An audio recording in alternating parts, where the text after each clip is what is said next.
नमस्कार प्रिय मित्रों, आपका स्वागत है हमारे चैनल धार्मिक अनमोल ज्ञान पर। प्रिय मित्रों, आज के इस वीडियो में हम बताने जा रहे हैं कि अंतिम संस्कार के बाद मृत आत्मा के साथ क्या होता है और साथ प्रिय मित्रों, हम यह बताने जा रहे हैं सब जलाने के बाद आत्मा के साथ क्या होता है और यह भी जानेंगे प्रिय मित्रों की मृत्यु के बाद आत्मा कहां जाती है। प्रिय मित्रों, आपको बता दें कि हम जो जानकारी इस वीडियो के माध्यम से देने जा रहे हैं, यह गरुड़ पुराण का वीडियो है।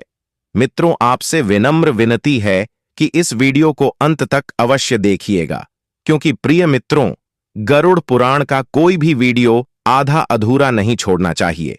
मित्रों, गरुड़ पुराण का कोई वीडियो आधा अधूरा देखने से पाप लगता है।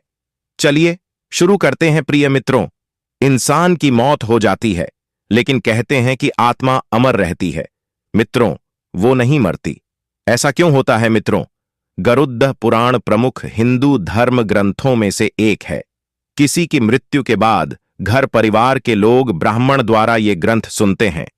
मित्रों, इस पुराण में भगवान विष्णु ने अपने वाहन गरुड़ को मृत्यु से संबंधित अनेक गुप्त बातें बताई हैं। मित्रों, मृत्यु के बाद जीवात्मा यमलोक तक किस प्रकार जाती है?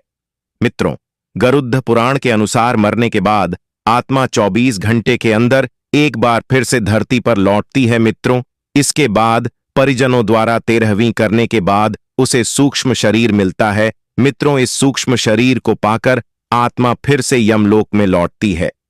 यमलोक में 16 नगर होते हैं। मित्रों, आत्मा को पैदल चलकर ही यमलोक की दूरी तय करनी पड़ती है। मित्रों, मृत्यु या मौत जीवन का सबसे बड़ा सच है, जिसे कोई बदल नहीं सकता। जिसने इस संसार में जन्म लिया है मित्रों, उसकी मृत्यु भी निश्चित है। लेकिन मृत्यु के बाद आत्मा का क्या होता है मित्रों? इसका उत्तर आपको 18 महापुराणों में एक गरुड़ पुराण में मिलता है। इसमें बताया गया है कि मृत्यु के बाद आत्मा के यमलोक की यात्रा शुरू हो जाती है। मित्रों, और जीवात्मा कर्म के आधार पर स्वर्ग या नरक के मार्ग पर जाती है। मित्रों, जीवात्मा को भिन्न भिन्न जगहों से गुजरना पड़ता है और उसके पाप पुण्य के हिसाब के बाद आगे के सफर में भेजा जाता है। मित्रों, मृत्यु से पहले व्यक्ति की आवाज चली जाती है और शरीर की सभी इंद्रियां बंद पड़ जाती हैं और अंतिम समय में परमात्मा द्वारा दिव्य दृष्टि प्राप्त होती है। मित्रों, जिसके बाद व्यक्ति जीवन का त्याग कर देता है। मित्रों, मृत्यु होने के बाद 2 यमदूत आते हैं। मित्रों, वेद, स्मृति और पुराणों अनुसार आत्मा की गति और उसके किसी लोक में पहुंचना का वर्णन अलग अलग मिलता है। मित्रों, पुराणों के अनुसार जब भी कोई मनुष्य मरता है या आत्मा शरीर को त्याग कर यात्रा प्रारंभ करती है, तो इस दौरान उसे 3 प्रकार के मार्ग मिलते हैं। मित्रों, उस आत्मा को किस मार्ग पर चलाया जाएगा, यह केवल उसके कर्मों पर निर्भर करता है। मित्रों, अर्ची मार्ग ब्रह्मलोक और देवलोक की यात्रा के लिए होता है, वहीं धूम मार्ग पितृलोक की यात्रा पर ले जाता है। मित्रों, और उत्पत्ति विनाश मार्ग नरक की यात्रा के लिए है। हालांकि सभी मार्ग से गई आत्माओं को कुछ काल भिन्न भिन्न लोक में रहने के बाद पुण्य मृत्यु लोक में आना पड़ता है। मित्रों, पहले यह जानते हैं कि मृत आत्मा के साथ अंतिम संस्कार के बाद क्या होता है। मित्रों, पुराणों के अनुसार जब भी कोई मनुष्य मरता है या आत्मा शरीर को त्याग कर यात्रा प्रारंभ करती है, तो इस दौरान उसे 3 प्रकार के मार्ग मिलते हैं। उस आत्मा को किस मार्ग पर चलाया जाएगा, यह केवल उसके कर्मों पर निर्भर करता है। ये 3 मार्ग हैं: अर्ची मार्ग, धूम मार्ग और उत्पत्ति विनाश मार्ग। अर्ची मार्ग ब्रह्मलोक और देवलोक की यात्रा के लिए होता है, वहीं धूम मार्ग पितृलोक की यात्रा पर ले जाता है और उत्पत्ति विनाश मार्ग नरक की यात्रा के लिए है। हालांकि सभी मार्ग से गई आत्माओं को कुछ काल भिन्न भिन्न लोक में रहने के बाद पुण्य मृत्यु लोक में आना पड़ता है। अधिकतर आत्माओं को यहीं जन्म लेना और यहीं मरकर पुण्य जन्म लेना होता है। यजुर्वेद में कहा गया है कि शरीर छोड़ने के पश्चात जिन्होंने तप ध्यान किया है, वे ब्रह्मलोक चले जाते हैं, अर्थात ब्रह्मलीन हो जाते हैं। कुछ सत्कर्म करने वाले भक्तजन स्वर्ग चले जाते हैं। स्वर्ग अर्थात वे देव बन जाते हैं। राक्षसी कर्म करने वाले कुछ प्रेत योनि में अनंत काल तक भटकते रहते हैं और कुछ पुण्य धरती पर जन्म ले लेते हैं। जन्म लेने वालों में भी जरूरी नहीं कि वे मनुष्य योनि में ही जन्म लें। इससे पूर्व ये सभी पितृलोक में रहते हैं, वहीं उनका न्याय होता है। आत्मा 17 दिन तक यात्रा करने के पश्चात 18वें दिन यमपुरी पहुंचती है। गरुड़ पुराण में यमपुरी के इस रास्ते में वैतरणी नदी का उल्लेख मिलता है। वैतरणी नदी विष्ठा और रक्त से भरी हुई है। जिसने गाय को दान किया है वह इस वैतरणी नदी को आसानी से पार कर यमलोक पहुंच जाता है, अन्यथा इस नदी में वे डूबते रहते हैं और यमदूत उन्हें निकालकर धक्का देते रहते हैं। यमपुरी पहुंचने के बाद आत्मा पुष्पोदका नामक एक और नदी के पास पहुंच जाती है, जिसका जल स्वच्छ होता है और जिसमें कमल के फूल खिले रहते हैं। इसी नदी के किनारे छायादार बड़ का एक वृक्ष है, जहां आत्मा थोड़ी देर विश्राम करती है। यहीं पर उसे उसके पुत्रों या परिजनों द्वारा किए गए पिंडदान और तर्पण का भोजन मिलता है, जिससे उसमें पुण्य शक्ति का संचार हो जाता है। यमलोक के 4 द्वार है। 4 मुख्य द्वारों में से दक्षिण के द्वार से पापियों का प्रवेश होता है। यम नियम का पालन नहीं करने वाले निश्चित ही इस द्वार में प्रवेश करके कम से कम 100 वर्षों तक कष्ट झेलते हैं। पश्चिम का द्वार ऐसे जीवों का प्रवेश होता है जिन्होंने दान पुण्य किया हो, धर्म की रक्षा की हो और तीर्थों में प्राण त्यागे हो। उत्तर के द्वार से वही आत्मा प्रवेश करती है जिसने जीवन में माता पिता की खूब सेवा की हो, हमेशा सत्य बोलता रहा हो और हमेशा मन वचन कर्म से अहिंसक हो। पूर्व के द्वार से उस आत्मा का प्रवेश होता है जो योगी, ऋषि, सिद्ध और संबुद्ध है। इसे स्वर्ग का द्वार कहते हैं। इस द्वार में प्रवेश करते ही आत्मा का गंधर्व, देव, अप्सराएं स्वागत करती हैं। माना जाता है कि जब कोई व्यक्ति मरता है तो सबसे पहले वह गहरी नींद के हालात में ऊपर उठने लगता है। जब आंखें खुलती हैं तो वह स्वयं की स्थिति को समझ नहीं पाता है। कुछ जो होशवान हैं वे समझ जाते हैं। मरने के 12 दिन के बाद यमलोक के लिए उसकी यात्रा शुरू होती है।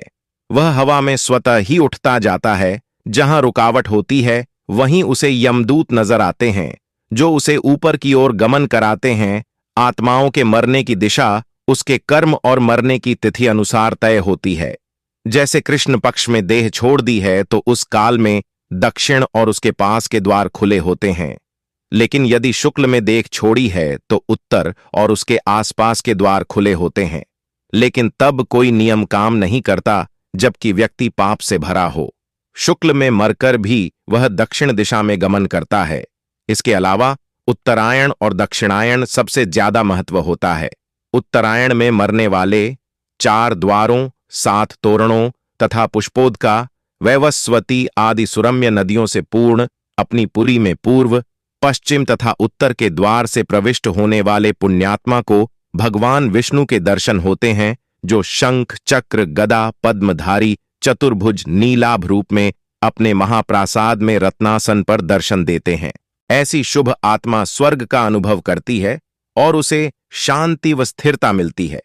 स्वर्ग में रहने के पश्चात वह किसी अच्छे समय में पूर्ण अच्छे कुल और स्थान में जन्म लेती है।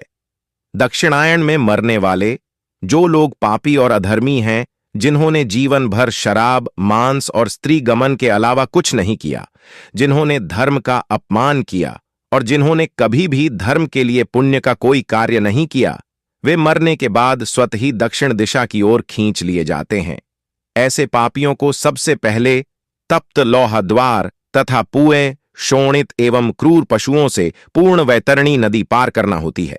नदी पार करने के बाद दक्षिण द्वार से भीतर आने पर वे अत्यंत विस्तीर्ण सरोवरों के समान नेत्र वाले, धूम्रवर्ण, प्रलय मेघ के समान गर्जन करने वाले, ज्वालामय रोमधारी, बड़े तीक्ष्ण प्रज्वलित दंतयुक्त, संडसी जैसे नखों वाले, चर्म वस्त्रधारी, कुटिल भ्रिकुटी भयंकरतम वेश में यमराज को देखते हैं। वहां घोरतर पशु तथा यमदूत उपस्थित मिलते हैं।